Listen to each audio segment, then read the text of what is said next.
Hey guys, what's going on? I'm just gonna let everybody know what's kind of going on here today. I've got a 1995 F350 two-wheel drive dually, and we're gonna keep it two-wheel drive for right now until I decide to make it four-wheel drive. And so what we're gonna do today, just to kind of get a little more clearance, because we're gonna put bigger wheels and tires on here in the next week or two. And what we got here is a level kit, 2-inch from Complete Performance. Got a empty box there. Also comes with new shocks, or you buy it with new shocks, but here is your actual 2-inch level. That's the new adapter screw or adapter bolt that goes on to your main bolt.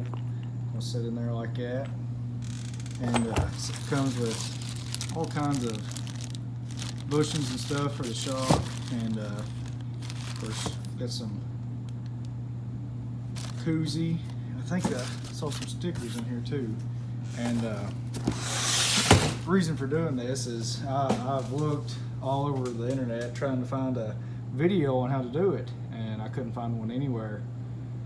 And you know, it was new to me, and I've already done the other side. The other side's done, and so I want to make a video on this side, just kind of show everybody how to do it, because I wanted it on myself before I started it, but I couldn't find one. So that's why we're making this today, and just kind of let everybody see what all you need here. You're going to need a socket set, wrench set, of course. I suggest torque wrench or a breaker bar, or also a air gun, and because the bolt, that nut right in there, it's toughest one to definitely get off. And pretty sure right here is the socket you're going to have, 1/8". And definitely I suggest using 2 hydraulic lifts on it, or 2 jacks, whatever you want to call it, because I did the other side with 1, and it was a lot of work using 1.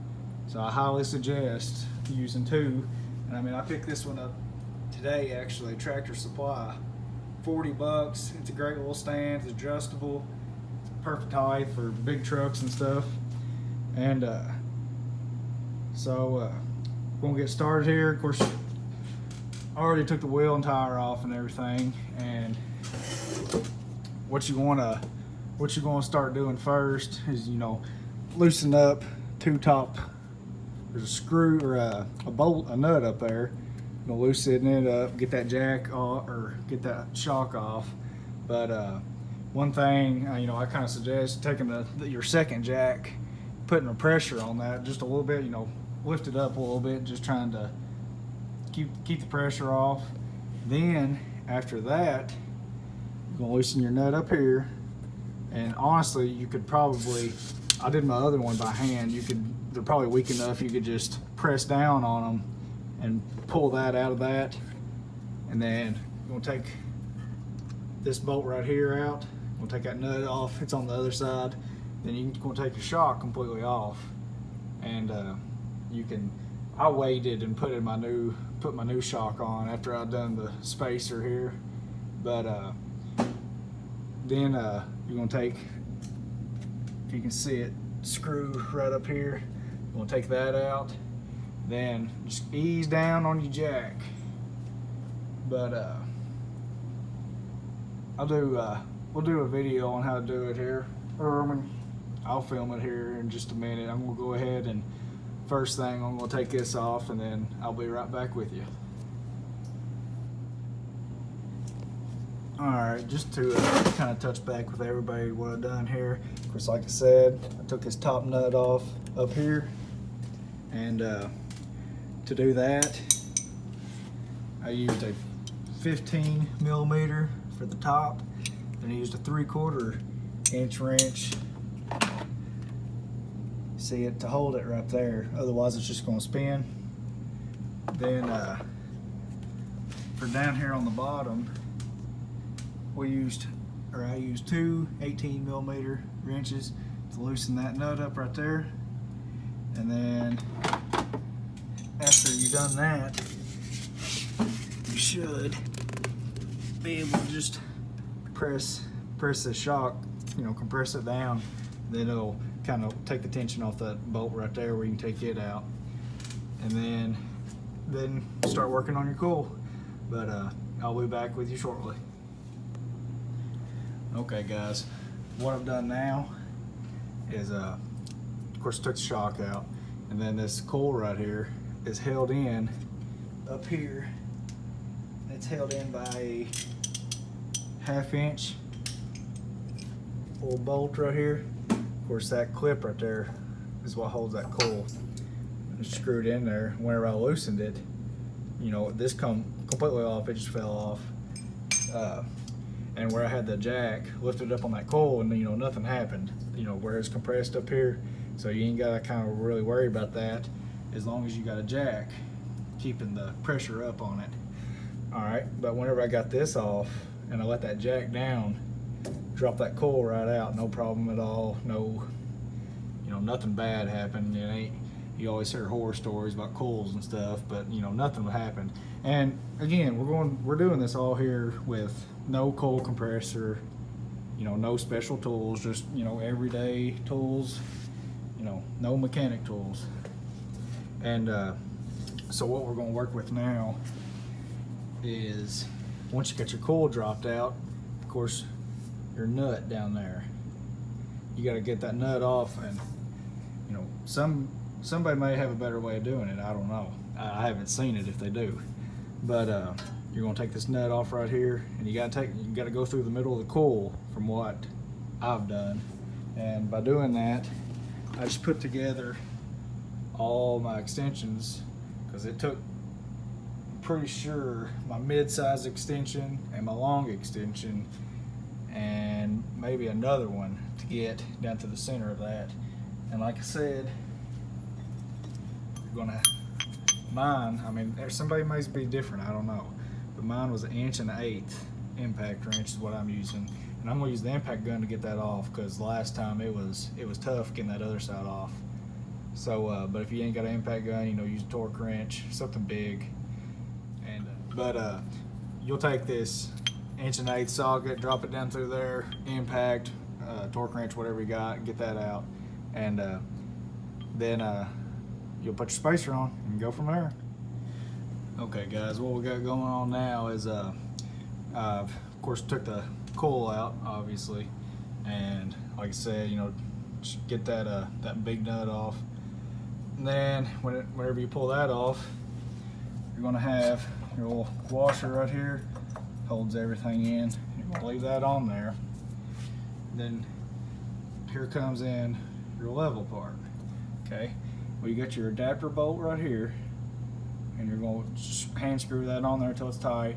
And then all I did was, because you know, them threads, you don't want to mess them threads up, you don't want to over tighten it, and so all I did was take a crescent wrench and give it a good snug, but you definitely don't want to break that off, because that's a whole nother story. So get that tight, then slide your level down over that.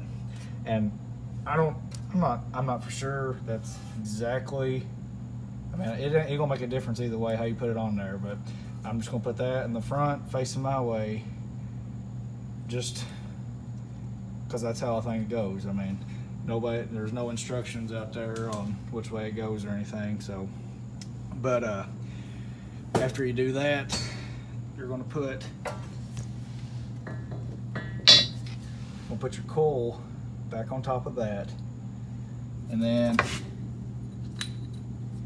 you got your washer and your nut, and your washer goes down like that where the dish is up, and that's what's going to hold your coil in there. And also, just to let you know, one thing I learned from the other side that I done is, once I got that on there and I got the nut, you know, as tight as I could, I torqued it down, impacted down tight as I could. The coil still was free, you know, I mean, it was in there, don't get me wrong. The washer was definitely holding it. You couldn't pull it off or nothing, but you could spin it. You could spin it 360, and that worried me.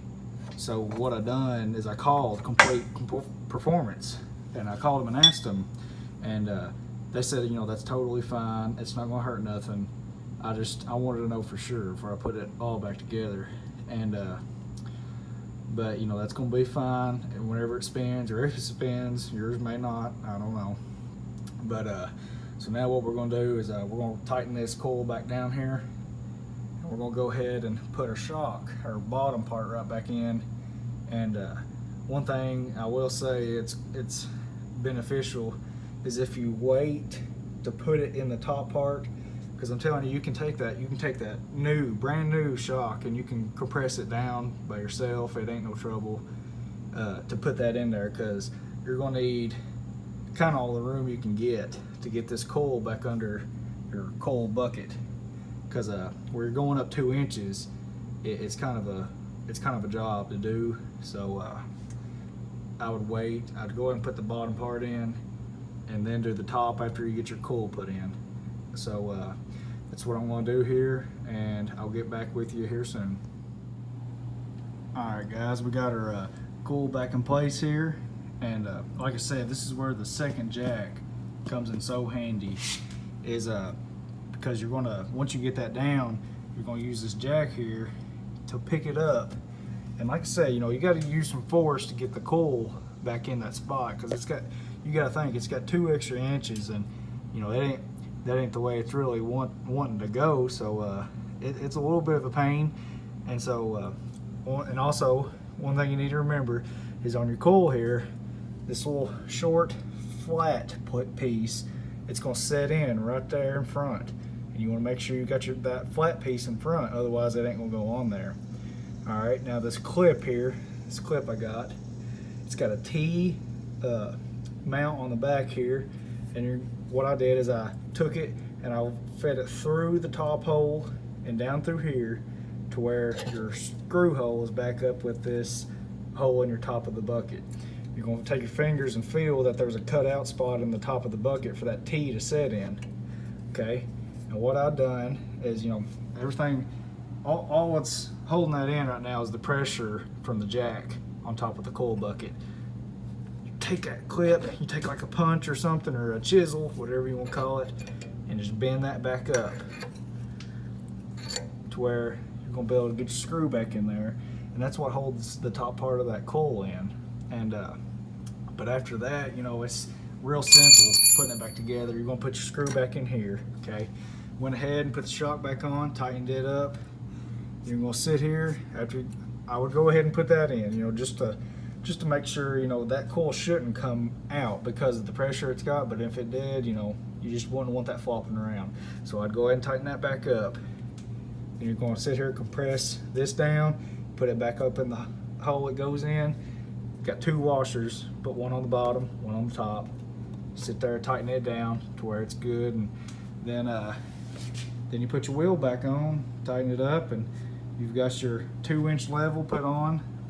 Like I said, it's from Complete Performance, and that right there is how you put it back together. And I'll put a little picture at the end of, you know, how much it, you know, obviously lifted 2 inches, but just kind of let everybody see how it looks. And like I said, you know, in my first video, I don't know if anybody's seen it or not, but I'm building this truck here, OBS truck, 1995, like I said, and got my level going on. I'm gonna get it done, and I should have my wheels and tires in a week or so, maybe 2 weeks.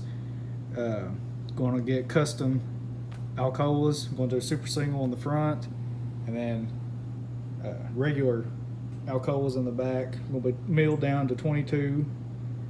So just trying to get everything ready to go here. And if you're interested at all in, you know, watching more videos of me working on the truck and how far the truck's going to come along and everything, you know, be more than glad if you'd like and subscribe. You know, you ain't got to if you don't want to. That's fine. But yeah. So this is how you put on a 2-inch level and shock from Complete Performance. Like I said, it's not bad at all, but one thing I do highly suggest is having 2 jacks. That's just, it really helps out having 2 jacks.